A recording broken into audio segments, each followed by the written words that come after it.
Eh bien, bonjour à tous. Bienvenue à ce webinaire organisé donc par la société Vertal sur le thème « Piloter le couple pH-redox, une voie d'amélioration donc pour la productivité et la santé du troupeau ». Je vois donc les premiers se connecter. Nous sommes déjà actuellement 15 participants et nous devrions être lors de ce webinaire donc à une soixantaine de personnes présentes. Donc clairement, merci à tous de l'intérêt porté à ce sujet. On va laisser le temps progressivement à chacun de se connecter, de s'installer confortablement. Je vais en profiter. Il est actuellement 11h00, donc tout est parfait. Je vais laisser encore 1 à 2 minutes à chacun pour attendre donc les derniers participants. Donc nous allons être ensemble donc pour une durée d'1 heure. Je suis aujourd'hui donc pour ceux qui me connaissent pas, donc je m'appelle Mathieu Limousin, je travaille donc pour la société Vertal depuis donc 15 ans et je suis donc chargé, donc chef de marché en production animale.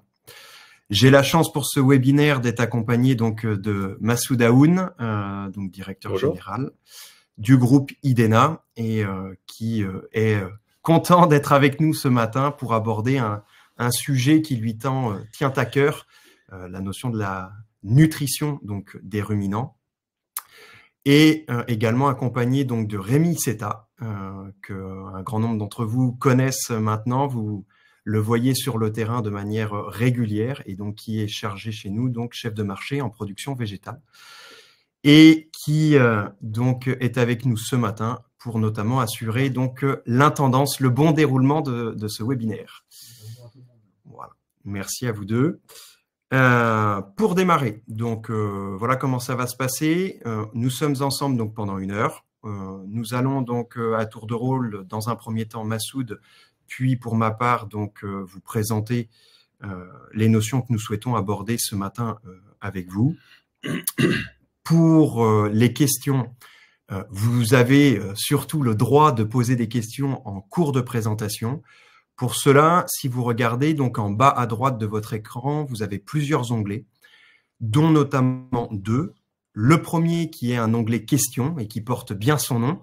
Je vous invite bien tout simplement à rédiger directement les questions qui vous viennent en cours de présentation.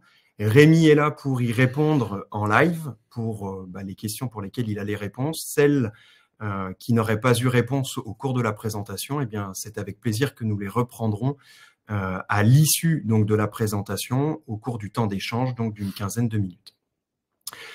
Pour tout ce qui est éventuelle perturbation, son, affichage, vous avez un onglet chat qui est très pratique pour ça et qui permet de nous alerter dans la mesure où le visuel ne suivrait pas la présentation ou si le son n'était pas bon pour qu'on puisse le corriger en direct live. Eh bien, nous voilà prêts pour démarrer donc ce webinaire. Je vois que les personnes s'inscrivent se connectent au fur et à mesure. Je vous propose de pouvoir commencer. Tac. Je vais juste partager mon écran. Hop là. Je vous laisse nous mentionner dans le chat si tout le monde voit bien l'écran et que vous nous entendez correctement.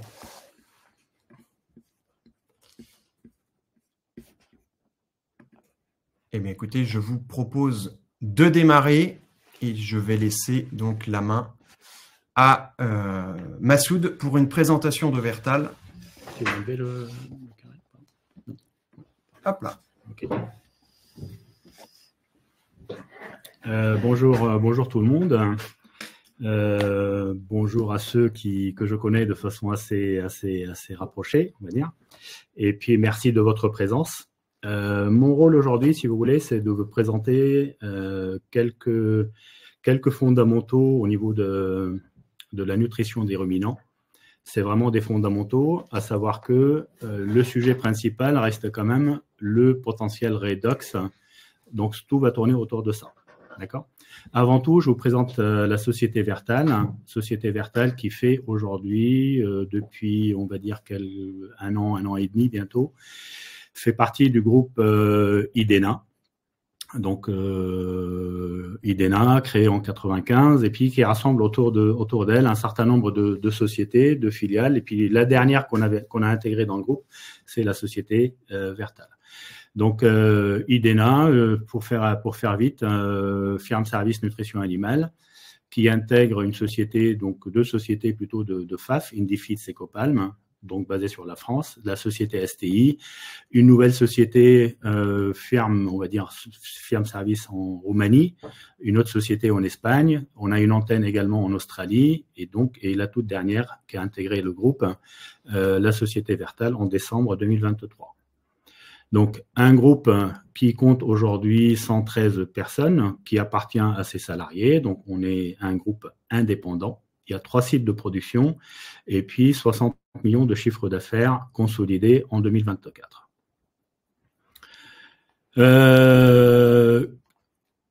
Qui est Vertal ? Donc, une société du groupe, comme on l'a dit. Avant tout, Vertal conçoit et fabrique de biosolutions agricoles. Donc, Vertal, il a quand même un élément très très fort, c'est que Vertal fabrique ses ingrédients majeurs, donc des ingrédients, donc on parle d'extrait, d'extraction, de décoction, d'infusion, de macération. Donc tout ça qui termine vraiment, qui sont véhiculés dans les élevages, dans les fermes, dans les champs, mais tout ça c'est maîtrisé, fabriqué, conçu par la société Vertal. Donc c'est une fabrication, on va dire, internalisée. On fait ça depuis plus de 25 ans. Et puis la société, depuis le départ, donc elle est née quand même sur un concept avant-gardiste qui est vraiment le couple pH redox, ce que vous allez découvrir aujourd'hui, qui est un concept contrôlé, mais un concept aussi mesuré. Donc on arrive avec ce concept-là à objectiver par des mesures très spécifiques les résultats qu'on a. Beaucoup d'applications sur le végétal, certes. Donc Vertal reste majoritairement végétal, mais de plus en plus sur l'animal.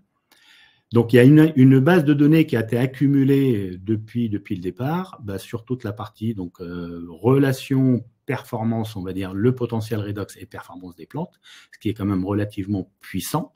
Aujourd'hui, on va trouver davantage le volet animal. Présence aujourd'hui sur le plan national, donc présence en France, mais bientôt, on va dire, à l'international. Donc, certifié au CALIM et puis des applications utilisables en agriculture biologique également. Donc, quatre gammes 100% naturelles. Donc, on a une gamme sol, une gamme culture, une gamme effluent et puis une gamme également animale. Donc, on parlera du côté animal aujourd'hui. Et puis, quelques best-sellers on va dire, dans l'historique de la société. Donc, dans chaque domaine, il y a quand même, comme partout, il y a des produits qui sortent du lot, on va dire des éléments forts, des fers de lance, on va dire, dans chaque secteur. Et puis, dans la partie animale, aujourd'hui, on va parler plutôt donc du Vertal Valorise. Bon, je rentre un peu dans le vif du sujet partager avec vous, on va dire, les quelques fondamentaux. C'est un tout petit peu l'expérience, 32-33 ans d'expérience de nutrition en ruminant, que je vais essayer de synthétiser en 5-6 papiers. Sujette bien sûr des thématiques sur lesquelles on peut aller parler des journées et des journées, mais bon, j'essayais d'être relativement succinct pour préparer la présentation d'après qui sera faite par Mathieu sur la partie redox. Donc, je parle avant tout pour bien comprendre, on va dire, la ration. Qu'est-ce qui se passe au niveau de la ration? Bien comprendre cet aspect-là. Je sais qu'il y a des techniciens nutrition animale en pleine réunion, peut-être d'autres qui sont davantage production végétale. J'ai essayé de simplifier la chose de façon que ça soit compréhensible par tout le monde. Donc, comprendre la ration, c'est quoi? On va prendre le modèle, pour faire simple, le modèle de la vache laitière, dans toute la présentation. Donc, on part du principe que dans une ration, il y a 4 rations différentes. Ça veut dire quoi? Ça veut dire qu'il y a la ration qu'on calcule, il y a la ration qu'on qu'on distribue, il y a la ration que les animaux consomment et il y a la ration que les animaux, au final, assimilent. En clair, c'est quoi? En clair, il y a la ration du nutritionniste, donc du technicien, dans laquelle on va définir des quantités d'aliments disponibles, entre ce qui est disponible, ce que je mets à l'auge, par rapport à des mesures d'analyse de fourrage, d'aliments de certaines qualités, en tenant compte de beaucoup de paramètres, on va dire, en faisant la ration, c'est-à-dire le poids vif des animaux, l'état corporel, la production réelle ou la production recherchée, la composition réelle ou l'objectif de composition qu'on cherche, le stade, les primipares, les multipares, enfin, j'en passe. Il y a énormément de paramètres. Et puis, sans ces paramètres-là, on va dire, on ne peut pas faire une ration en bonne et due forme, équilibrée, et puis qui fonctionne bien. Ça, c'est le travail du technicien, le travail du nutritionniste. Après, on passe à la ration distribuée. L'idée, c'est de dire, c'est la ration de l'éleveur. Je passe la main à l'éleveur maintenant. Et puis, histoire de vérifier, en quelque sorte, est-ce que les quantités servies par l'éleveur correspondent bien aux quantités qu'on a prévues dans le calcul de la ration. D'accord? Donc, à partir de là, en même temps, une ration qui doit fonctionner à ce niveau-là, il faut qu'on vérifie, qu'on aille chercher comment cette ration elle est distribuée. Est-ce que c'est une ration totale mélangée? Est-ce qu'il y a une part de distribution individuelle? Ainsi de suite. Combien de repas par jour? Beaucoup de questions qui peuvent se poser autour de cette approche-là. Donc, l'ordre de distribution, fourrage, le ratio fourrage concentré, la présentation physique de la ration, enfin tout ça, pour ceux qui pratiquent la nutrition, savent très bien de quoi je parle. Donc, tout ça peut influencer, on va dire, les résultats au niveau des aliments. On passe ensuite à la ration consommée. Là, on passe la main, c'est la ration de l'animal. Donc, le nutritionniste a fait son job, l'éleveur a fait son job, jusque-là, tout se passe bien. On passe à l'animal pour dire, est-ce que l'animal, on va dire, cette ration, est-ce qu'elle est bien consommée comme il faut, comme on l'avait envisagé? Est-ce qu'il y a un problème d'appétence? Est-ce qu'il y a un problème de refus? Est-ce qu'il y a un problème de tri? Et là, c'est pareil. Enfin, tous ces éléments-là peuvent influencer, on va dire, les résultats dans l'élevage. Ensuite, on peut parler des conditions de distribution de la ration. Je parle de conditions en termes de confort d'animaux, de nombre de places à table, on peut l'appeler comme ça, de dire est-ce qu'il y a assez de places à table pour que tous les animaux se servent en même temps et qu'il n'y ait pas de compétition entre les animaux. La présence d'eau, je mets ça dans la ration parce que la présence d'eau aussi joue énormément sur la consommation de la ration, mais aussi sur la valorisation de la ration, sur les fermentations ruminales, sur la quantité de lait produite, et puis sur l'ingestion, et puis maintenant la présence d'eau et combien la vache ingère d'eau par rapport à l'ingestion de matière sèche. On termine à la fin par la ration assimilée, c'est que jusque-là, la ration a été bien ingérée, et puis c'est la ration des résultats au final. Ma ration, telle que calculée, est-ce qu'elle répond bien aux objectifs recherchés? Donc, en fonction des nutriments, là on parle plutôt des nutriments disponibles, réellement disponibles pour l'animal, est-ce que ces nutriments répondent bien aux besoins? Et au final, donc l'éleveur va dire ça fonctionne pas, mais les animaux vont nous parler davantage de leur état corporel, si la ration marche bien, sur la santé, sur la production, sur la qualité, sur le transit. Donc, ça, c'est le langage de l'animal qui va plutôt dire que la ration fonctionne par son état corporel, par sa santé, par sa production, par ses performances. Voilà. Donc, encore dans la ration, juste pour dire, donc, dans une ration, il y a deux grandes fractions, on va dire. Donc, la plus grosse, c'est les macros, protéines, énergie, fibres, énergie, matières grasses, donc qui peuvent représenter, si vous voulez, 92% de la ration globale. Et toute la partie minérale micro, on va les appeler comme ça, donc tout ce qui est minéraux, vitamines, oligos, mais aussi tout ce qu'on peut mettre comme additifs, les tampons, les acides aminés, et j'en passe, matières grasses protégées, qui peuvent représenter de 6 à 8%. Donc un ratio, je dirais, assez fort pour toute la partie macro, qui restent quand même les fondamentaux au niveau d'une ration. Avant de dire je règle mon problème avec une vitamine, il faut regarder si mes équilibres, mes gros équilibres sont bien respectés. Et puis, et par rapport à ce qu'on a dit tout à l'heure, si toute la partie distribution elle est bien respectée. Maintenant, comprendre l'origine du lait. L'origine du lait, il y a de l'eau, du lactose, de la matière grasse, protéines, minéraux. Dans ce lait, donc, comment ces nutriments, on va dire, se comportent? On peut voir quelque chose de tout à fait schématique. Je peux prendre le lactose, qui est relativement constant, mais pour ne pas dire stable, comme les minéraux, la partie minérale, par exemple, qui est relativement stable, alors que la matière grasse et les protéines peuvent être relativement assez variables. D'accord? Ça veut dire quoi ça? Ça veut dire que quand on dit constant, ça veut dire que s'il n'y a pas le lactose, il est fait à partir de glucose qui circule dans le sang. S'il n'y a pas assez d'énergie dans la ration, s'il n'y a pas assez de glucose, la vache ne va pas faire du lait dilué en lactose, elle va plutôt baisser en quantité de lait global. Notez bien quand même qu'une vache qui fait 30 litres de lait par jour, regardez ce qu'elle est capable d'exporter en quantité de nutriments dans le lait, c'est quand même énorme. 1,5 kg de lactose, 1,2 kg de matière grasse, 1 kg de protéines et 220 grammes de minéral. Donc, dans la partie, pareil, dans la partie origine du lait, donc là je passe à, donc je reviens à la ration. Donc, pour faire du lait, je parle de quoi? Je parle de la santé de la mamelle ou je parle de la santé de la ration, on va dire en tant que telle, en avant-premier. Donc, je prends la ration, faire du lait, il faut une ration bien équilibrée, bien ingérée, de l'eau propre disponible.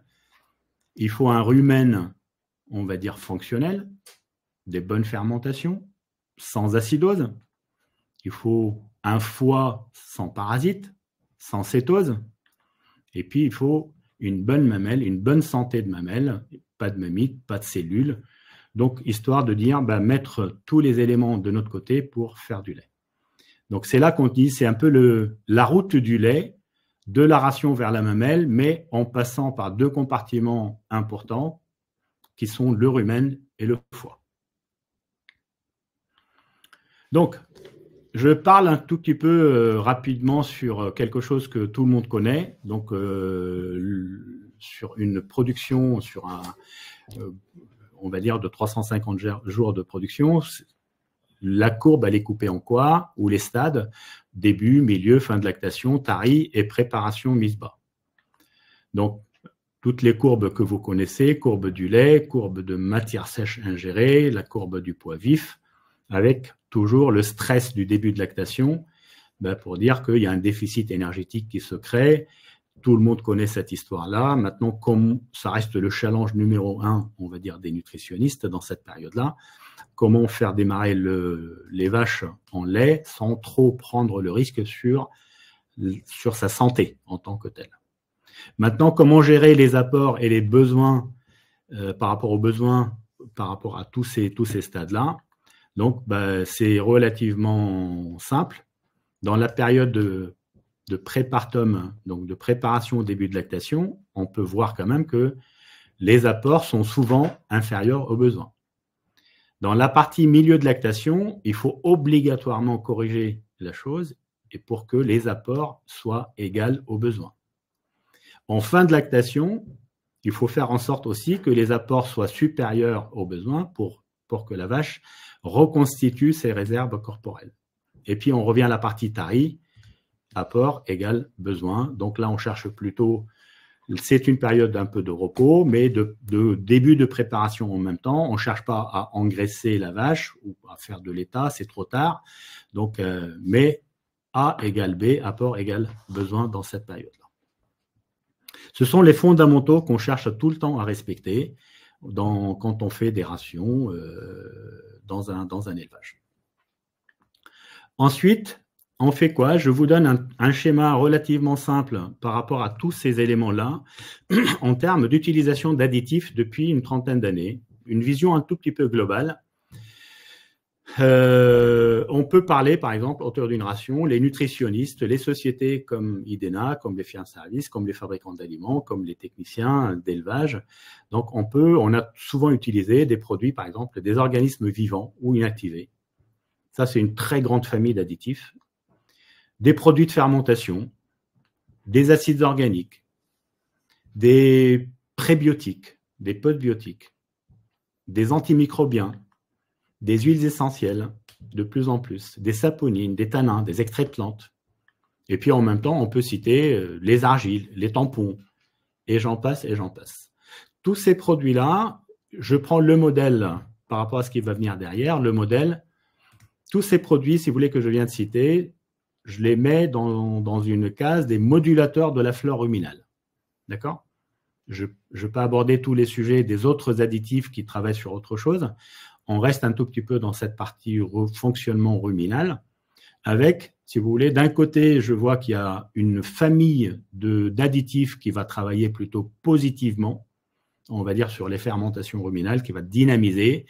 D'autres activités, d'autres additifs sont plutôt un peu plus sélectifs, qui ont une activité un peu plus négative sur certaines bactéries. Donc, il y a du plus, il y a du moins. Après, c'est le choix du nutritionniste. Il fait le choix de l'un par rapport à l'autre en fonction de ses objectifs. Mais c'est un chapitre, un grand chapitre, si vous voulez, avec des centaines et des centaines d'additifs qui sont sur le marché. D'accord ? Donc, là, à partir de là, je passe la main à Mathieu, donc, qui va davantage rentrer dans le vif du sujet. Et puis, je vous reprends dans la partie conclusion. Merci Massoud. Effectivement, comme vient de le dire Massoud, aujourd'hui, il y a un certain nombre de questions qui se posent sur comment continuer justement à améliorer l'efficacité alimentaire pour permettre à l'animal de produire plus, de produire mieux, mais en consommant moins. Ou du moins en valorisant mieux ce qu'il ingère. Et c'est véritablement là-dessus que je veux intervenir auprès de vous aujourd'hui, fort de l'expérience que l'on peut avoir sur le volet végétal, sur le volet du sol, où on a pu également vraiment se rendre compte et matérialiser tout ça, de pouvoir tout simplement factualiser l'incidence du couple pH-redox sur la productivité d'une plante, sur la santé d'une plante, et forcément que depuis 2, 3, 4 ans, cette volonté de se dire, et donc sur le volet animal, et notamment chez les ruminants, avec ce microbiote digestif, dans quelle mesure il peut avoir une incidence dessus. C'est ce que je vous propose, et pour démarrer, on va tout simplement, certains sont déjà très au fait de ce sujet-là, d'autres moins. Ce que je vous propose, c'est juste qu'on se mette d'accord sur qu'est-ce que l'on entend par couple pH-redox. Qui dit couple pH-redox dit déjà pH. Bon, on va commencer par le plus facile, pH, potentiel hydrogène, qui correspond à la concentration en ion hydrogène dans un milieu ou de la matière première que l'on va tout simplement mesurer. Ça peut être une matière première liquide, comme de l'eau, comme du lait, comme des urines, mais ça peut être aussi une matière première solide, comme un fourrage, comme un concentré énergétique, céréales ou protéiques ou minéraux ou vitamines, tout ce que vous souhaitez.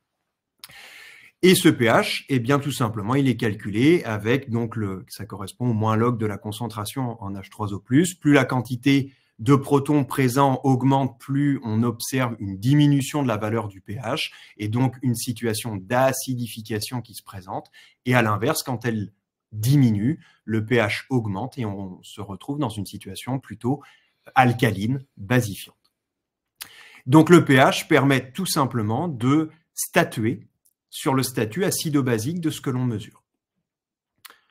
Bien, la bonne nouvelle pour vous, c'est que le potentiel redox, c'est globalement très similaire au pH. On ne mesure pas une concentration de protons, on mesure une quantité d'électrons présents dans un milieu ou sur la matière première que l'on mesure. Encore une fois, liquide, solide, tout ce que vous souhaitez. Donc, tout ce que vous savez sur le pH, vous le gardez. L'objectif sur le potentiel redox, c'est juste de comprendre que, 1, on mesure une concentration en électrons, que c'est un paramètre qui n'est pas nouveau, qui existe depuis tout temps. On a tous été au moins confrontés une fois dans notre vie au potentiel redox, quand on faisait on s'amusait en cours de chimie à mélanger des réactifs, à faire du jaune, du vert, du violet, du rose, ce que vous voulez, avec ces fameuses réactions d'oxydoréduction. Eh bien, on est dedans. Sauf que là, ce que je vous propose, c'est plutôt d'avoir l'angle biologique et donc de comprendre que quand on parle de potentiel redox, on parle d'une notion de richesse en électrons. Plus j'ai d'électrons dans un milieu, plus mon potentiel redox a une valeur basse. Et quand je dis basse, ça peut même être négatif, des moins X millivolts. Et donc, je suis dans une situation de réduction. Et à l'inverse, quand la quantité d'électrons est faible, voire de plus en plus limitée, j'ai une valeur de potentiel redox positive, donc au-dessus 0, voire jusqu'à des valeurs de 500, 600, 700 millivolts. Et là, je vais être dans une situation d'oxydation. Oxydation, réduction, c'est juste le contraire. Vous avez acide basique sur le pH, vous avez oxydé réduit sur le potentiel redox. Et le potentiel redox mesure un statut d'oxydoréduction. Ce qui fait que vous allez me dire, oui, mais bon, maintenant, c'était tout pH, maintenant, ça va être tout potentiel redox. Non. Première erreur à ne pas faire, c'est pas tout potentiel redox, c'est le pH avec le potentiel redox. Et c'est là où on a le droit d'être tous un petit peu perdus, c'est qu'il y a beaucoup d'études scientifiques qui ont été faites en nutrition animale où on a fait des mesures continues du pH ruminal, du pH intestinal. On commence à avoir depuis maintenant une petite quinzaine d'années des papiers arrivés sur la mesure continue du potentiel redox. Ce qui reste malheureusement trop rare, c'est des études où on a mesuré de manière simultanée et dans le temps à la fois le pH et à la fois le potentiel redox. Et c'est vraiment ça que je vous invite en fait déjà à intégrer comme idée, c'est que l'intérêt c'est de continuer à faire ce que l'on fait avec le pH, mais d'y intégrer en fait la notion du potentiel redox. Pour une raison simple déjà, c'est qu'il nous apporte en fait une information supplémentaire. Et je vous propose ainsi de passer d'une vision à une dimension à une vision à 2 dimensions. La deuxième chose, c'est pourquoi voir l'un avec l'autre? Parce que vous allez vous rendre compte sur le terrain, quand vous allez mesurer parfois sur des animaux des pH urinaires, quand vous allez mesurer des pH de bouse, vous allez le faire sur 10, 15 animaux. Et vous allez vous rendre compte qu'il y a certains animaux qui vont avoir le même niveau de pH, mais des niveaux d'oxydation différents. Et c'est là où ça devient intéressant. Si je lisais que d'un point de vue pH, eh bien malheureusement, je ne le verrais pas. Et donc, l'avantage, c'est qu'on commence aussi à voir, et c'est rigolo, parce qu'on voit aussi des choses similaires sur le végétal, en fait, un lien fort, une corrélation forte entre le pH et le potentiel redox, par exemple, sur du jus de rumen. Et ce qu'on voit, c'est que quand le pH ruminal diminue, le potentiel redox augmente et inversement. Donc, l'un et l'autre sont liés. Olivier Husson, qui est clairement un chercheur au CIRAD, a longtemps travaillé là-dessus et clairement le dit très bien, ce sont 2 variables dépendantes l'une de l'autre. On ne peut pas les dissocier. Et c'est vraiment ça qui est important aujourd'hui à retenir. Et vous me voyez gentiment arriver, Massoud a terminé son propos en disant « Et l'importance en fait aujourd'hui de cette flore microbienne qui est présente au sein du tube digestif ?» Oui, aujourd'hui en fait on a de plus en plus d'études et l'INRA investigue de plus en plus là-dessus sur l'importance de l'activité microbienne et avant l'importance de l'activité microbienne, la composition du microbiote. Et ce que l'on voit, c'est que un animal au final, c'est une multitude de microbiotes entre le microbiote digestif, respiratoire, de l'appareil génital, de la peau et ainsi de suite. Et si je me focalise sur l'appareil digestif, eh bien vous savez qu'il est constitué de différents compartiments et ce que l'on voit, c'est qu'au fur et à mesure que l'on passe d'un compartiment à l'autre, les caractéristiques pH redox ne sont pas exactement les mêmes. Et ce qui est rigolo, c'est de voir que la composition du microbiote évolue au fur et à mesure qu'on passe d'un compartiment à l'autre. Ce qui montre tout simplement que ça, nous, aujourd'hui, on a pu le vérifier sur le volet végétal, sur le volet du sol. Et en fait, on se rend compte que pour les animaux, c'est pareil. Chaque micro-organisme se développe sur une niche pH redox bien particulière. Et c'est là, pour ceux qui connaissent Vertal depuis un certain temps, Aujourd'hui, apporter des micro-organismes exogènes, on n'a rien contre ça. Par contre, ce qui est important, c'est de bien comprendre que quand j'apporte des micro-organismes exogènes, faut-il encore que le milieu dans lequel je vais les mettre va leur permettre de se multiplier et surtout d'avoir une activité la plus intense possible. Et ça, c'est vraiment, vraiment important.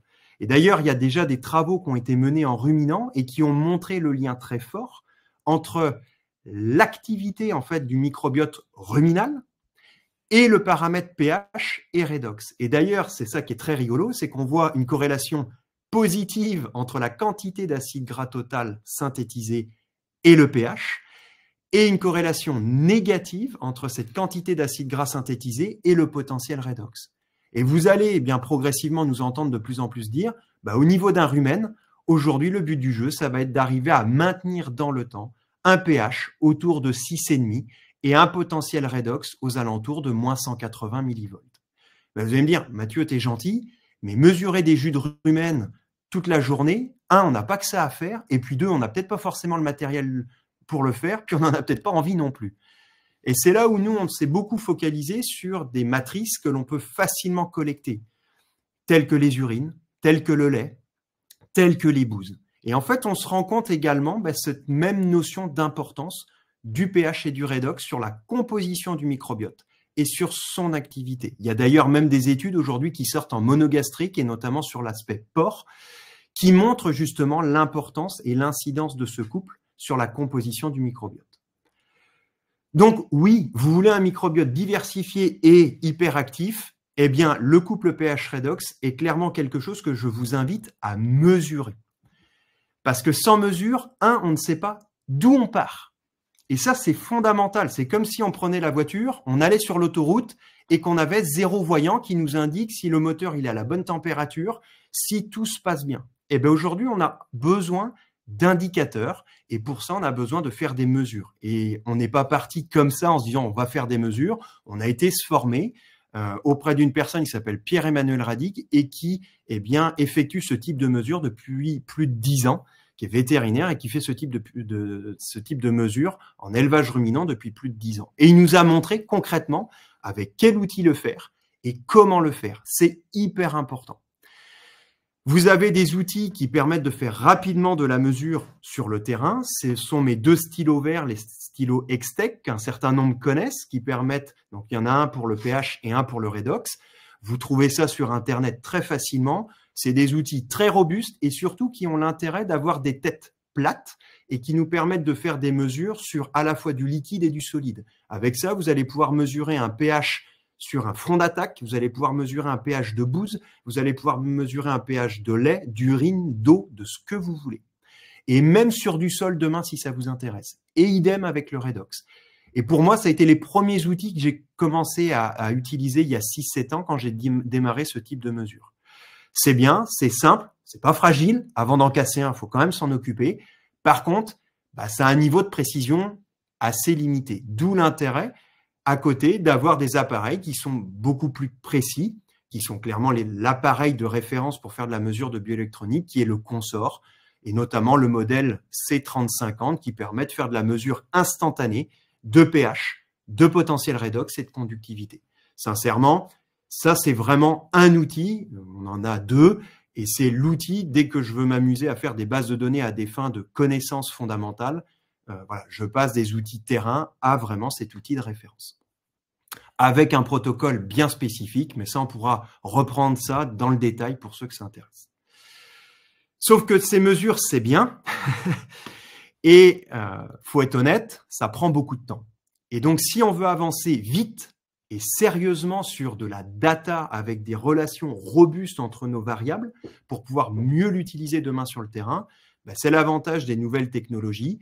Et aujourd'hui, nous, on l'a fait sur le volet végétal, d'ailleurs en lien et en co-développement avec la société Sensine, pour co-développer en fait un appareil qui s'appelle le Nutriscope et qui nous permet aujourd'hui en instantané, en moins de 10 secondes, de mesurer le pH, le redox, la conductivité et même le volet minéral aujourd'hui d'une plante au champ.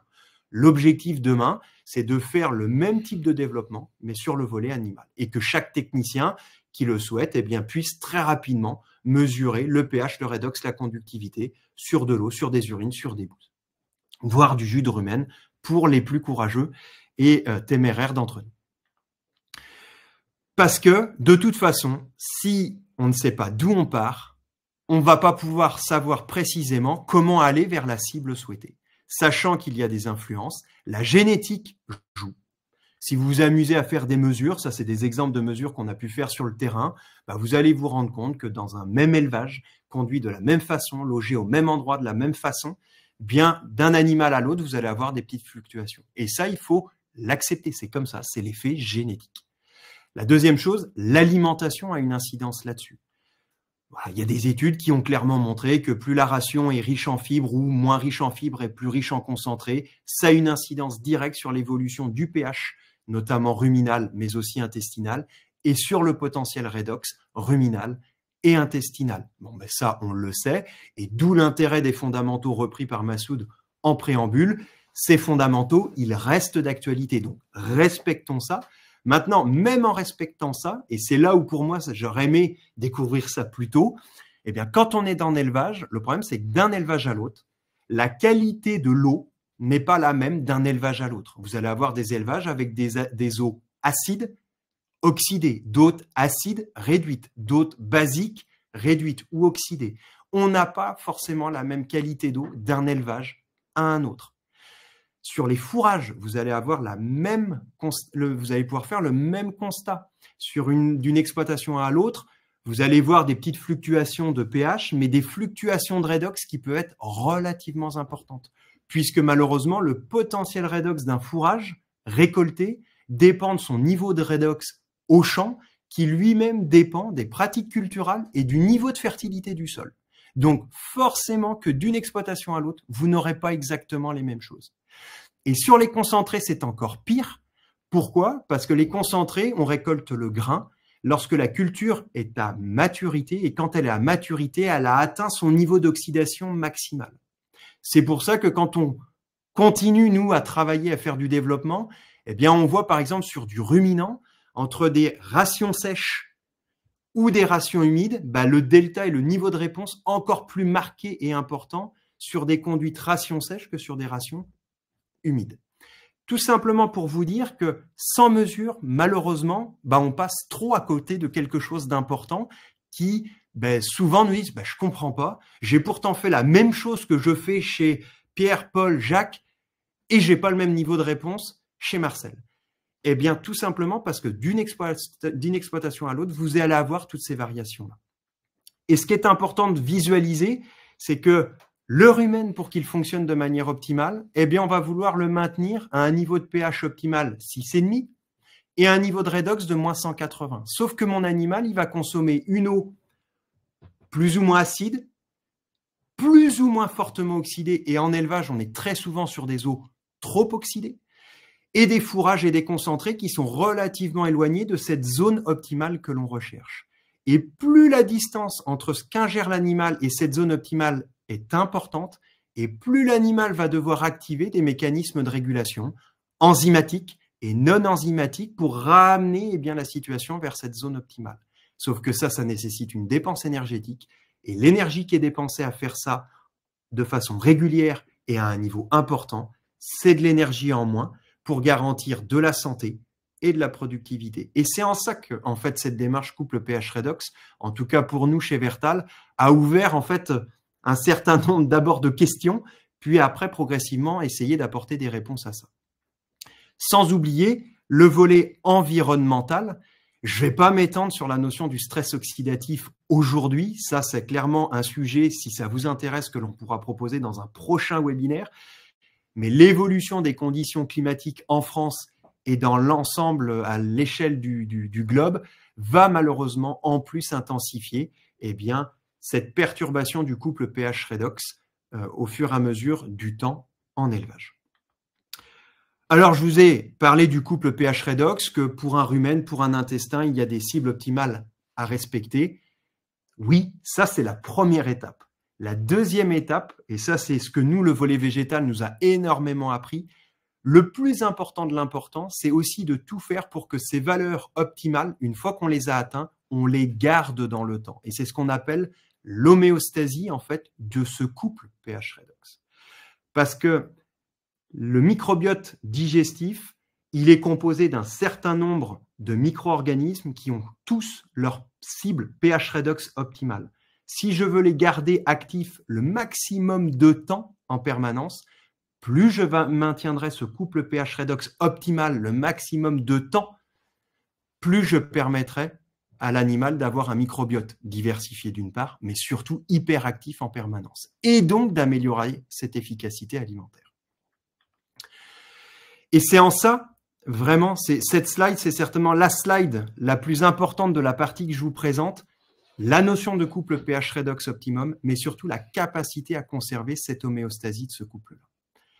Sauf que vous avez le droit de m'arrêter et dire « Mathieu, c'est super », mais concrètement, on ne va pas pouvoir tout changer du jour au lendemain dans les exploitations agricoles. Non.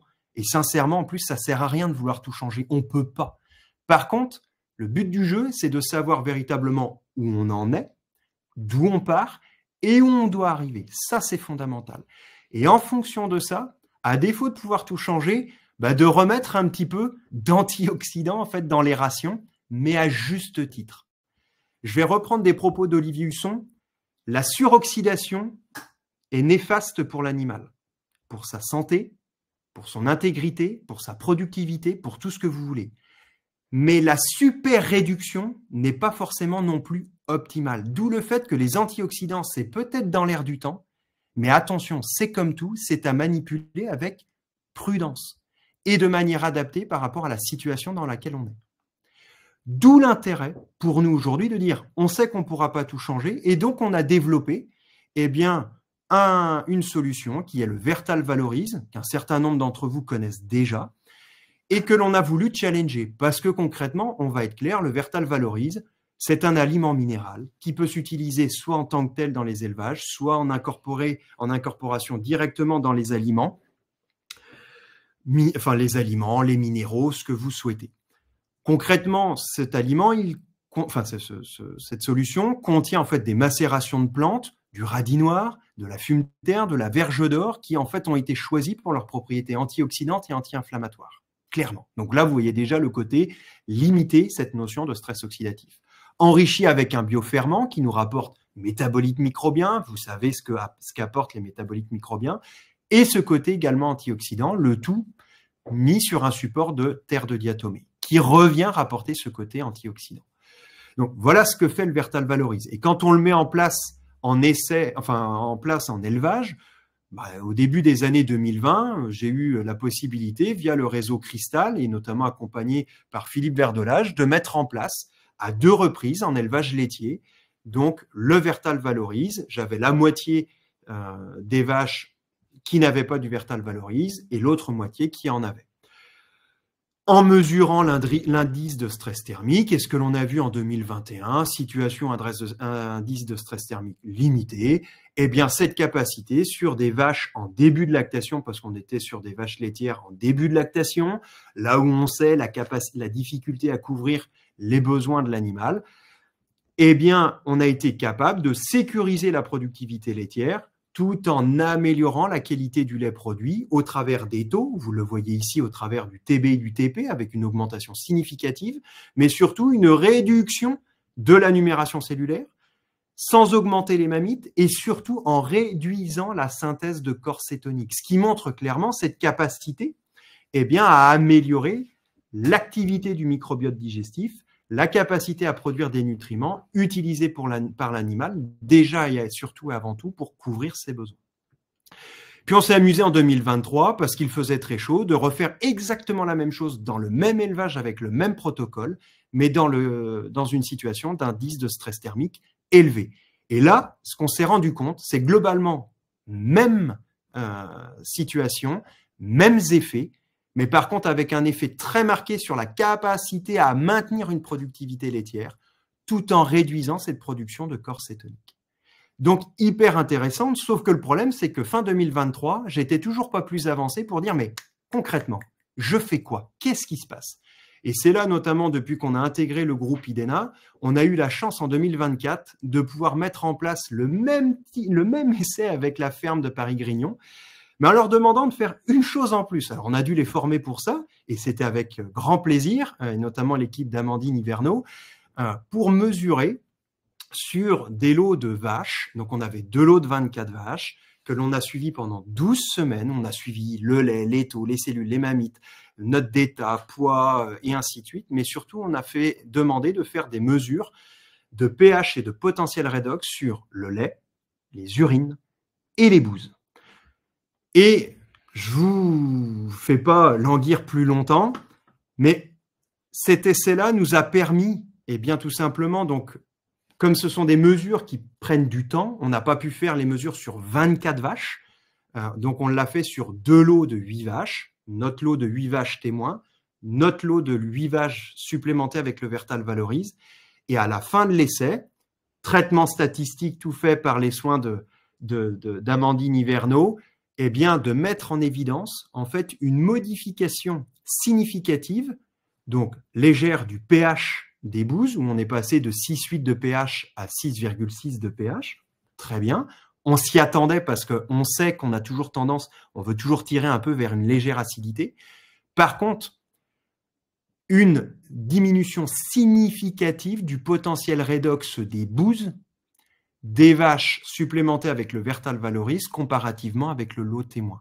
Et vous voyez que le lot témoin, j'étais à moins 110 millivolts, là où l'optimum est à moins 180 millivolts. Donc, vous voyez, j'en étais très, très loin.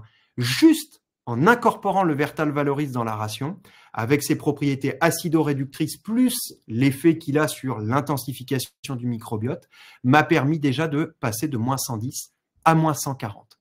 Et derrière, en fait, en réajustant, en fait, en tirant ce couple pH redox un peu plus près de cette zone optimale, eh bien d'avoir le même niveau de réponse sur la productivité laitière brute, donc une augmentation significative de plus de 2 kg, avec un maintien du taux butyreux dans le lait, mais par contre une augmentation significative du taux protéique, donc de cette capacité à aller produire encore un peu plus, eh bien des protéines dans le lait, matérialisées par une baisse, eh bien, du taux d'urée, sans dégrader l'intégrité de l'animal, au travers des notes d'état que vous avez ici, mais également du poids, puisqu'il y a eu des pesées d'animaux qui ont été faits au début, milieu d'essai et fin d'essai, où les 2 lots ont repris, étaient au même niveau de poids moyen et ont repris le même nombre de kilos au cours de l'essai.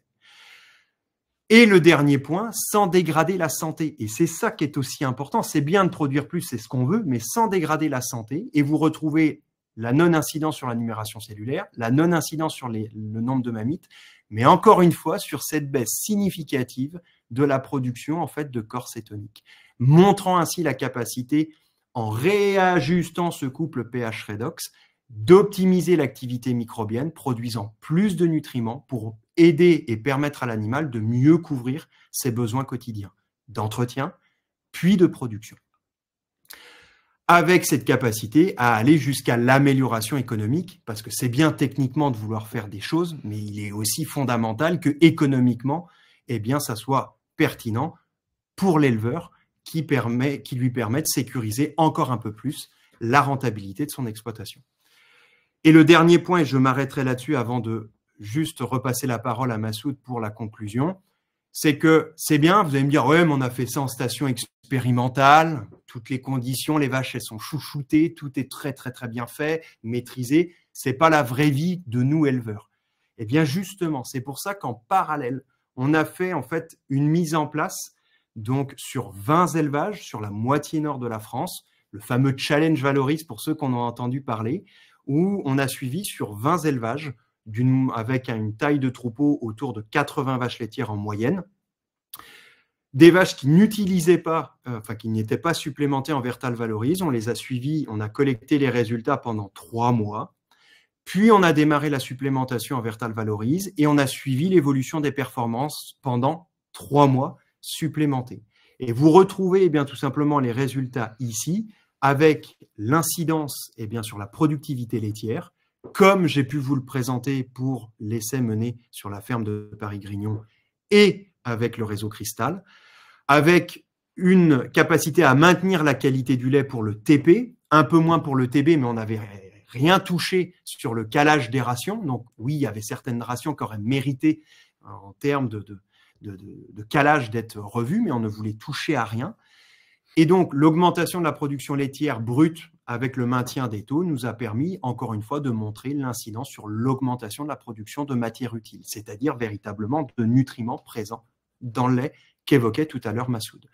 Et encore une fois, sans dégrader le statut sanitaire, vous le voyez au travers de la numération cellulaire, et vous voyez que là, ça n'a plus rien à voir avec les essais qu'on a pu faire en station expérimentale, mais surtout avec une diminution nette du nombre de mammites par vache et par mois, où on les a divisés par 2. Ce que je veux dire par là, c'est que en jouant en fait sur ce couple pH redox, ça nous permet de faire 2 choses. La première chose, de tendre vers cette situation optimale de pH et de redox pour avoir un microbiote de plus en plus actif, mais surtout également avec une composition qui soit la plus bénéfique possible pour l'animal. Parce qu'on en entend de plus en plus parler, mais la composition de notre propre microbiote a une incidence notable sur notre propre état de santé. Ben ça, c'est vrai pour un animal et c'est vrai aussi pour une plante. D'où l'intérêt de bien pouvoir travailler là-dessus de manière sérieuse, avec cette notion de mesure dont je vous ai fait part tout à l'heure, en lien avec des abacs. Et je ne vais pas vous cacher que les abacs aujourd'hui, ils méritent d'être on doit continuer à les développer, on doit continuer à les affiner, d'où l'intérêt de continuer la mesure avec des outils, Philippe, si tu m'entends, qui permettent tout simplement, comme en végétal, de faire de la mesure rapidement, facilement et surtout encore plus précise qu'avec l'appareil de référence, pour faire en élevage un diagnostic précis, adapté et d'avoir ainsi recours à ces additifs de manière pleinement optimale, de façon à encore aller chercher de la productivité, mais tout en sécurisant la santé du troupeau, parce qu'il y a la notion de longévité qui est en cours, et là, clairement, il y a de la rentabilité pour l'éleveur et la filière, à aller chercher. Voilà ce que je souhaitais vous dire ce matin sur ce sujet-là, et je vais laisser donc à Massoud le mot de la fin.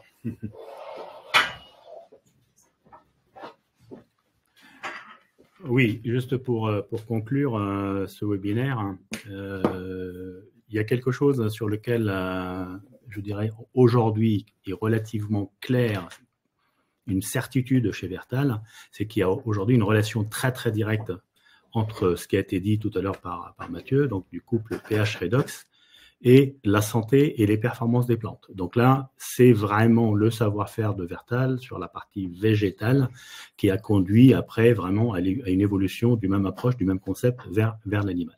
Donc déjà sur la partie donc plante, c'est quelque chose qui est relativement aujourd'hui certain, assez certain chez nous, chez Vertal. On sait très bien que par rapport à ce qui a été présenté, c'est qu'aujourd'hui on peut le dire de façon claire, nette et précise. Donc, au travers des résultats qu'on a et au travers de l'expérience déjà de Idena, parce que vous pouvez imaginer que, pourquoi je suis là en partie, parce que Idena est utilisateur du produit depuis un certain temps, donc sur les performances des vaches laitières, essentiellement en lait. Et puis, ce qui est un tout petit peu en termes de réflexion globale dans le futur, quoi. Je cumule demain, par exemple, une approche plante, une approche fourragère, conduite sous cet angle-là, avec une approche nutrition animale, conduite également sous cet angle-là. La grosse question qui se pose, est-ce que les deux se cumulent? Est-ce que 1 + 1 = 2? Ou est-ce que, ce qui n'est pas toujours vrai en animal en tout cas, mais on est parfaitement conscient que si on améliore les choses donc des deux côtés, et là je parle d'une notion de programme global, c'est-à-dire conduite de pâture, conduite plutôt de fourrage, conduite de plantes, qui va servir à la nutrition des animaux, ça peut faire que, à mon avis, que du positif, que du plus, quoi. Ça, c'est un premier point. Deuxième point, donc là, on va s'adresser davantage à des gens qui manipulent très très bien la nutrition, donc des formulateurs, des nutritionnistes, des techniciens, des gens qui peuvent aller jusqu'à la partie, on va dire, calcul de ration, qui reste quand même un fondamental important quand même dans l'élevage. Donc, pour dire, c'est que au-delà, combien de fois on a été un tout petit peu confronté à la variabilité, on va dire, des valeurs nutritionnelles d'un fourrage quelconque, sans citer, bon là je mets le maïs parce que c'est le maïs qui est le plus utilisé en France, avec surtout parfois de temps en temps de la difficulté de corriger certains fourrages, pensant que sur le papier, sur la partie analytique, il doit être corrigé de telle ou telle façon, et en même temps, sans trop de réponses, on va dire, au niveau des animaux, par rapport, on peut chercher des solutions nutritionnelles, des équilibres différents, utilisation d'additifs, sans trop de réponses animales, on va dire, en face. Je pense qu'on a tous été confrontés à des situations de ce type-là. Mais bon, sans trop d'explications non plus, qu'est-ce qui se passe et on n'a pas la réponse. Maintenant, la question qui peut se poser par rapport à ce qui a été dit donc dans ce webinaire, est-ce que vraiment le statut oxydatif des plantes, je parle vraiment de la partie plante, peut jouer un rôle dans les résultats zootechniques au niveau des animaux? Et est-ce que le couple vraiment pH redox peut constituer une réelle innovation en nutrition animale dans les années à venir? Je vous donne mon ressenti, donc la réponse est certainement oui. Et je conclus avec quelque chose qui fait partie, on va dire, du rêve d'un nutritionniste, c'est qu'on est face à une approche, si vous voulez, un concept qui est aujourd'hui, qu'on peut, on va dire, matricer déjà. Donc pour des gens qui peuvent faire, on va dire, qui font de la formulation, du rationnement. C'est-à-dire, je peux indexer, je peux créer, on va dire, le fait que c'est mesurable. Donc, c'est objectivé aujourd'hui sur les matières premières, sur les fourrages. Donc, on peut l'objectiver, on peut donner une valeur redox sur une matière première, sur un fourrage. Donc, ce paramètre-là, on connaît très très bien, on va dire, les caractéristiques, l'idéal, l'optimum au niveau de l'animal, qu'est-ce qu'il faut. Mathieu a pas mal insisté sur cette partie-là. On a des appareils de mesure, on va dire, à la sortie de l'animal, c'est-à-dire on a l'entrée, on a la sortie. Tous les deux sont complètement objectivés. Donc, qu'est-ce qu'il y a de mieux? Et aujourd'hui, on n'a pas cette possibilité sur beaucoup d'additifs qu'on a à notre disposition. Donc là, vous avez une solution qui est tout à fait intéressante en termes d'innovation et que les uns et les autres peuvent objectiver, je dirais, dans sa façon de faire, dans son logiciel, dans sa bécane. Merci en tout cas de votre attention et puis à vous les questions.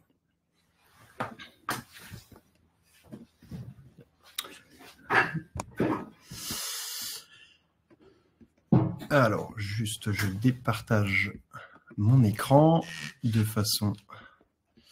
Tac. Et donc, je vous propose, donc merci à tous en tout cas de votre attention. Là, l'objectif, c'est de profiter donc de ce temps de questions-réponses. Personnellement, nous, on a un peu de temps devant nous, donc on n'est pas... Prenons le temps justement de les parcourir. Une première question donc qui nous vient, donc une question de Frédéric Lasky. Donc, pour maintenir l'homéostasie du couple pH redox, faut-il agir quotidiennement? Eh bien, clairement, oui. C'est-à-dire, il faut agir quotidiennement. C'est-à-dire que l'animal, en fait, agit en permanence. C'est-à-dire que lui, son objectif, c'est de tout faire pour, eh bien, de la situation dans laquelle il est actuellement, de tout faire en fait pour revenir le plus vite possible en fait vers cette situation cible. C'est là où la nature est bien faite. Je dirais qu'aujourd'hui, ce processus d'homéostasie, il est en permanence en place sur un animal, il est en permanence en place sur une plante. Le problème, c'est que plus l'animal est contraint de le faire à haut niveau et donc en permanence et surtout à haut niveau, plus malheureusement, il va utiliser de l'énergie, utiliser des enzymes, utiliser des éléments non enzymatiques comme les antioxydants et oligoéléments et ainsi de suite pour réguler ça. Tout ce qu'il utilise pour réguler ça, malheureusement, n'est pas disponible pour le reste. Et donc, une incidence sur la productivité, sur la santé ou la capacité à maintenir une productivité dans le temps. Donc oui, c'est quelque chose qui se fait en permanence. Deuxième question, je te laisse c'est une question compléter. Donc, beaucoup d'éleveurs disposent de forage et alimentent le réseau d'eau de boissons avec. La présence des ions Fe2+, peut-elle entraîner des stress oxydatifs? Question de Victor Fromont. Alors, effectivement, la qualité de l'eau en élevage est une question cruciale. Massoud tout à l'heure évoquait la notion de quantité d'eau. La notion de quantité est fondamentale, la notion de qualité d'eau est fondamentale. Et ce qui est important, c'est qu'une eau, l'eau optimale pour l'abreuvement, c'est une eau légèrement acide. Donc tous ceux qui sont plutôt sur la façade atlantique et notamment plutôt nord, on va prendre la Bretagne, le sud Pays de Loire, enfin Pays de Loire et Normandie, on est plutôt gâté pour ça. On a des eaux légèrement acides. Par contre, on a une limite, c'est qu'on peut être lié à la roche-mère très fortement chargé en éléments comme le fer ou le manganèse. Ce qui est important, par contre, c'est d'arriver en fait à réduire cette teneur en fait sur le volet chimique, en fait, de réduire l'excès de l'eau d'abreuvement en fer et manganèse, qui va plutôt perturber les équilibres entre les différents minéraux et oligo-éléments au sein du tube digestif. Après, le côté oxydant de l'eau, c'est surtout les produits de traitement qui vont influencer ça. Donc, je n'ai pas dit qu'il ne faut pas traiter bactériologiquement l'eau. Ce qu'il faut par contre avoir conscience, c'est qu'une pompe à chlore, dioxyde de chlore mal réglée, qui envoie 3 fois la dose par rapport à la dose nécessaire, malheureusement, en bout de ligne, vous allez avoir une eau trop oxydée par rapport en fait, à la situation que l'on devrait avoir. Et donc, malheureusement, plutôt consommer des antioxydants plutôt que d'en apporter. Donc, le contrôle de l'eau est important. Pour ça, je vous invite à faire une analyse d'eau. Bactériologie, oui, ça je sais qu'elle est faite. Chimie, avec fer, manganèse et dureté.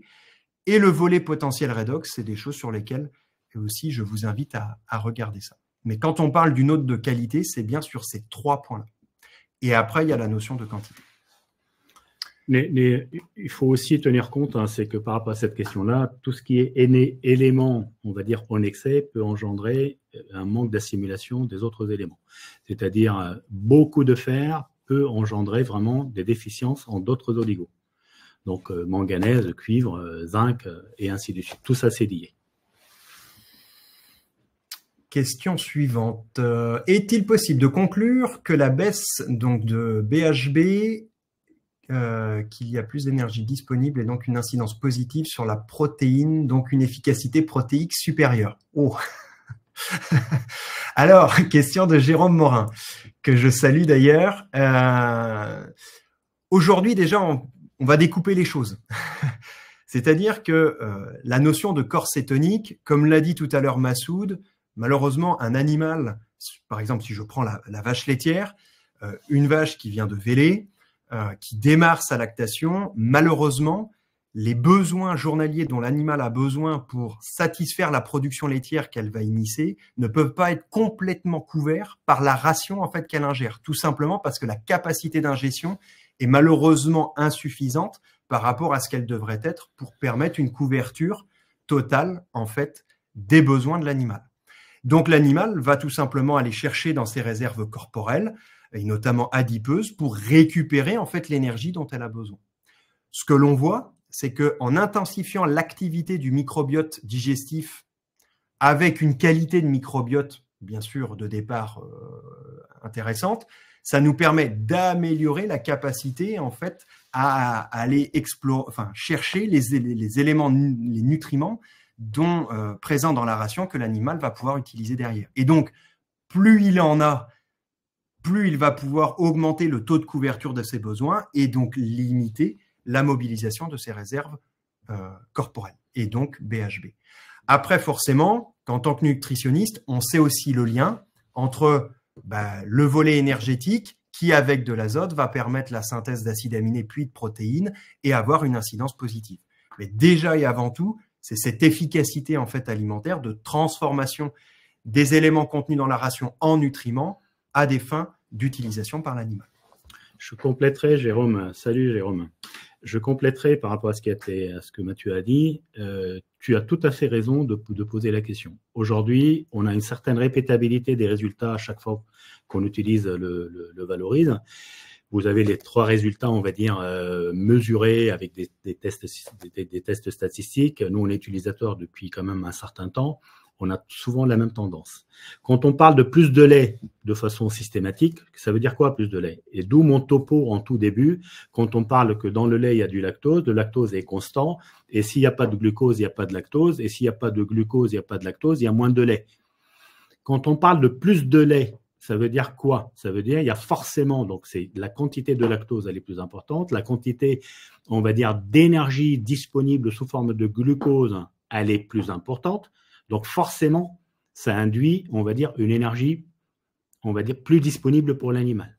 Il y a forcément, il y a une source d'énergie, il y a une ration qui est plus valorisée, il y a un rumen qui travaille davantage, qui fait davantage, on va dire, d'AGV, de propionique, de glucose, ainsi de suite. Donc, on peut le prendre sur toute la chaîne. Maintenant, dire qu'il y a une efficacité protéique supérieure, si tu veux vraiment, enfin, oui, tirer par les cheveux, on peut aller sur ce domaine-là, mais je n'irai pas jusque-là, très franchement, parce que valoriser aussi l'énergie, il faut de la protéine. Donc, si ta question est de dire une efficacité protéique supérieure, donc je peux faire des rations moins protéinées, je ne te pousse pas à faire ça. Merci de la précision. Autre question de Didier Dupont. Bonjour à toi Didier. Y a-t-il un type de ration où l'efficacité des antioxydants est moins probante? Alors, clairement, ce que l'on peut voir, c'est que je vais prendre la question dans l'autre sens. C'était l'important, c'est la mesure. Ce que j'ai pu bien tout simplement constater au travers des travaux que l'on a pu mener sur le végétal, c'est que plus je vais en fait alimenter des animaux avec des rations à base principalement de prairies multi-espèces, légumineuses, graminées, à haut niveau de photosynthèse, c'est-à-dire avec des degrés Brix élevés, c'est-à-dire des plantes qui font du sucre à gogo. Donc, avec ce côté redox qui va forcément être réduit, donc des fourrages plus riches en antioxydants, récoltés avant maturité, donc clairement là on arrive dans un système plutôt pâturage, évidemment, si on fait les mesures, tu vas pouvoir te rendre compte qu'en niveau de redox au niveau des bouses, tu vas être sur un niveau clairement plus proche de la situation en fait optimale recherchée, à condition que tous les autres fondamentaux soient respectés. Et malheureusement, on voit qu'en système prairial, des fois, c'est plutôt l'excès d'azote soluble par manque de sucre et patati patata. Et ça, moi, j'ai aussi pu m'en rendre compte, par exemple, dans l'Est de la France, donc avec un distributeur avec qui nous travaillons, qui est Burgraaf Baker, avec des rations assez riches en herbes, et où on avait des niveaux déjà beaucoup plus proches de la situation optimale. Donc, c'est sûr que dans cette situation-là, je dis pas que tu vas pas avoir besoin d'avoir recours à des antioxydants, mais clairement, dans une moindre mesure, que sur des rations type ensilage de maïs, ensilage d'herbe, 2/3, 1/3, conservé en mode ensilage, puisque l'ensilage, quand on conserve en fait un fourrage par voie fermentaire, on génère une acidification nécessaire pour stabiliser en fait le tas, mais qui dit acidification dit oxydation. Donc entre un fourrage récolté vert et consommé vert par l'animal ou un fourrage récolté vert, conservé en ensilage et consommé sous forme ensilage par l'animal, il est sûr que dans nos rations, en gros type France, ensilage maïs, ensilage d'herbe, conservé par voie ensilage, j'aurais beaucoup plus besoin du recours aux antioxydants que dans des rations typées fourrage récolté en verre, frais, voilà, merci de la précision, et à condition que la photosynthèse tourne plein pot. Et malheureusement, ce qu'on se rend compte, c'est que c'est rarement le cas.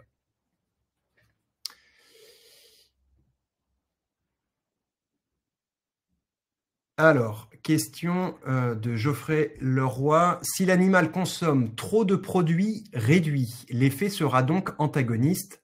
Elle devra produire des antioxydants. Si l'animal consomme trop de produits réduits, donc réduits d'un point de vue potentiel redox, c'est ça que je pense. Enfin, en tout cas, je le prends comme ça. N'hésitez pas à utiliser le chat si je l'appréhende pas de la manière que vous le pensiez.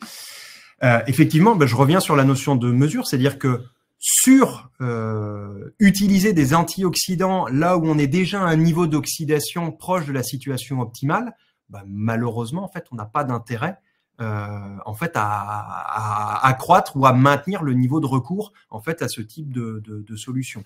Je vais faire le parallèle parce que c'est une discussion qu'on avait avec Massoud juste avant le webinaire.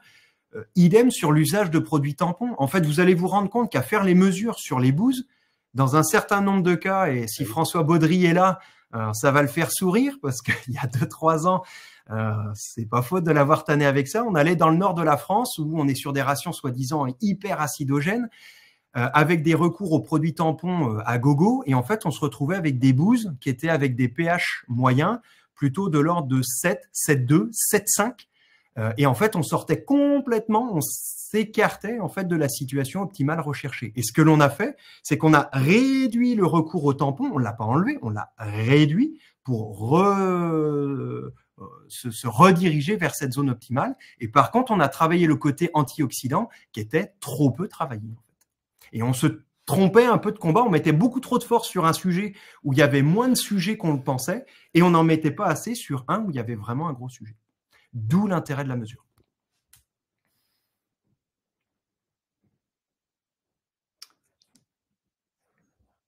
On continue. Il reste 2-3 questions. Je vous propose de profiter de la présence de chacun pour continuer. De toute façon, si certains ont des contraintes, il n'y a pas de souci. Le webinaire est enregistré. Vous aurez tous accès au replay. Il n'y a rien de confidentiel, donc vous pouvez surtout l'utiliser au maximum. Mais merci à tous de vos questions, parce que c'est très intéressant pour nous les premiers. Peut-il y avoir un lien entre un mauvais couple redox et certaines pathologies digestives? Question de Frédéric Lasky. Clairement, aujourd'hui, c'est un vrai sujet d'étude. Pour rien vous cacher, on a donc Antonin Landau qui est également connecté, qui donc est en mémoire de fin d'études à l'ESA d'Angers, qui va justement profiter de son mémoire de fin d'études pour, sur la partie vache laitière, continuer à travailler cette question-là, puisqu'en fait, on commence aujourd'hui à avoir des publis. Je dis bien on commence parce qu'on a beaucoup de publis où on a des mesures que de pH, des mesures que de redox, et peu où il y a les deux en même temps avec une caractérisation du microbiote. Donc, je serai prudent sur ma réponse. Par contre, ce que l'on commence sérieusement à voir, et notamment en monogastrique, c'est l'incidence en fait du couple pH redox au niveau intestinal, qui, dès lors que le potentiel redox en fait s'écarte de nos fameux moins 180 à remonter vers les moins 140, moins 120, en fait, on a un changement de la composition du microbiote, malheureusement au profit de bactéries potentiellement pathogènes. Oui. Voire même, quand on le pousse trop longtemps, des développements de champignons bien spécifiques.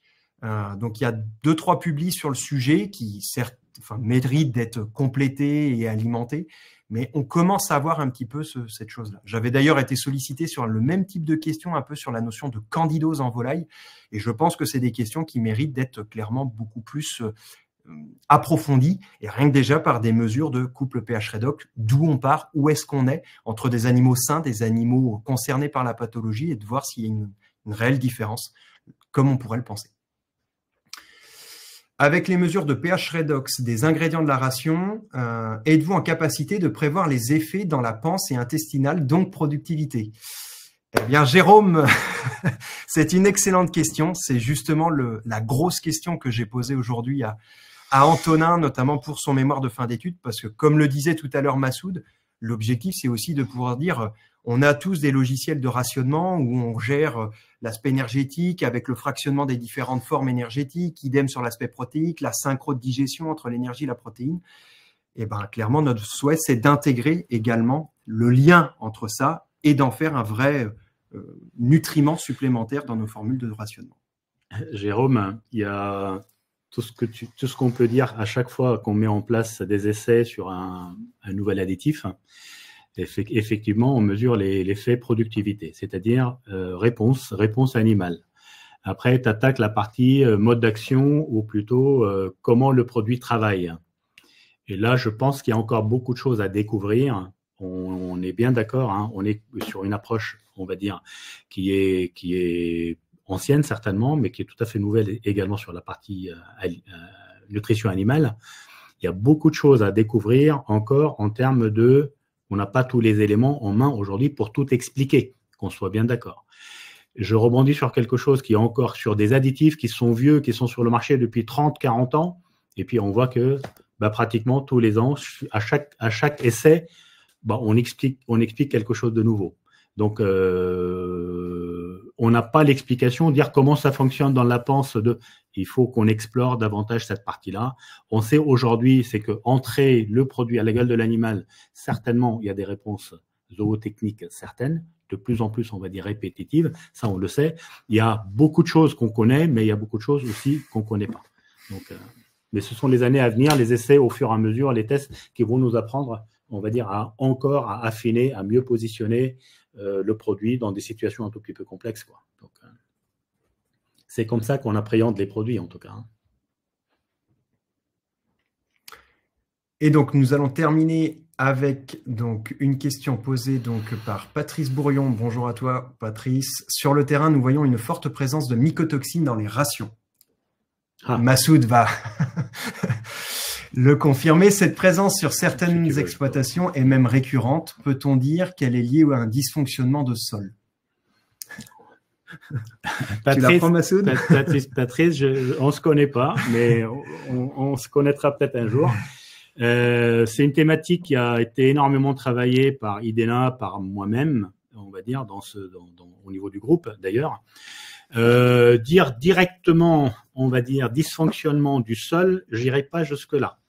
Donc, quand on parle mycotoxines, on parle que sur la matière première, prenons l'exemple du maïs, il y a 80% des mycotoxines sur le maïs qui proviennent du champ, mais pas, on va dire, pas du sol. Il peut y avoir un lien, mais il n'y a pas un coefficient. Aujourd'hui, ça vient 50% des résidus végétals qui sont dans le sol et qui s'expriment à un moment donné, on va dire, parce qu'ils ne sont pas enfouis, qui s'expriment au niveau de la plante.